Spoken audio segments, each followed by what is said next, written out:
this is a little bit of a tutorial on editing photos for Jetphotos. So I've opened up my image here, Thai A350 in Melbourne. So we can see here, nice sharp image. Shoot on the Canon R5. You can see my settings up here in the top right. 100 ISO, 186mm was this shot. F9 at 100/400th of a second. All right, so it's looking pretty good, detail-wise, exposure-wise. It's just the overall image is a little bit dark, so I'm just going to bump that up a bit. Highlights just a smidge down, just to take out the highlights. Effects, there's nothing there. The next one we come down to is detail. Now, if we look here, you can see there's a bit of grain here. So if I move this slider, the grain disappears, but also makes it a bit soft. Now, unfortunately, because of Photoshop, I put the luminance up about 45%. All right, so that's to stop it from looking grainy. It's just a Photoshop thing. Now, vignetting. I know a lot of people have issues with vignetting at the moment. All right, so vignetting is, can you see these dark areas in the corner? That's what vignetting is. And that's a bit of a no-no on Jetphotos. So what I find on the full frame camera is I go to about +10. Sometimes I got to go to +15. Now, if I go to the extreme, you can see here where it's white in the corners. We don't want that. All right, so +10, exposure is quite nice.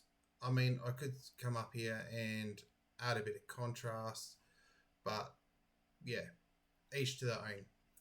Now, up here is my cropping tool. So I'm just going to go quick equalize. So up in the corners here, we can see a little bit of white clipping. All right. So hopefully, let's see what that's like when we upload it to Jetphotos. All right. Now, we've got to make sure that it's in the center. So my good rule of thumb is this white dot here, and this white dot here is the center. All right. The Jetphotos tool is a little bit different. We'll see that in a second. So generally, rule of thumb, you want that center line to go through your windows. All right. The other good indicator is the distance between this line and the fuselage, and this bit of the fuselage and the line. All right, nice even gaps either side. Double click, and then I will resize to 1600 pixels. All right, now I use unsharp mask. Okay, that looks pretty good. Now, next bit is dust spots. So I use my healing brush tool. Now I've already got shortcuts set up. So I can see dust spot here and here. Whoops. All right, so there and there and there. This is just my workflow, how I like to work. And then a dust spot down there. Right, now I'm going to equalize. Use your curve tool. I found this is the best one in Photoshop, and then you can darken it down. This will show up any other dust spots. The Jetphotos tool is quite good. Now you can see here there's also a little bit of compression going on.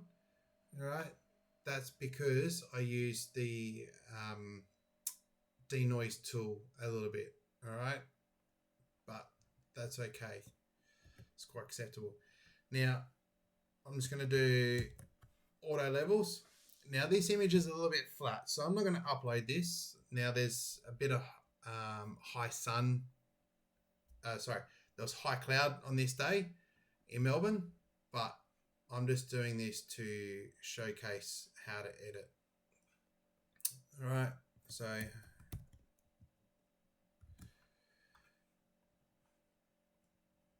all right, now I'll go to my Jetphotos. Now, really important to do your own screening. All right, first one, always check for dust. All right, this here, so you can see up here this white clipping. All right, white clipping. Yes, this will probably get rejected for vignetting. All right, dust spot up there. That's the biggest thing. Can you also see the compression through here? So I'd get this rejected for compression. We don't want that. Histogram. Now it's a little bit to the right, so this is saying that it's a little bit overexposed. So that's the white. Now, can you also see? So this is also what they use for contrast. It's more to the right. So again, probably rejected for contrast. We're not going to do horizon, but center. Can we see that we got even? All right, that's perfect. Now I'm going to do this in New Zealand 320 one.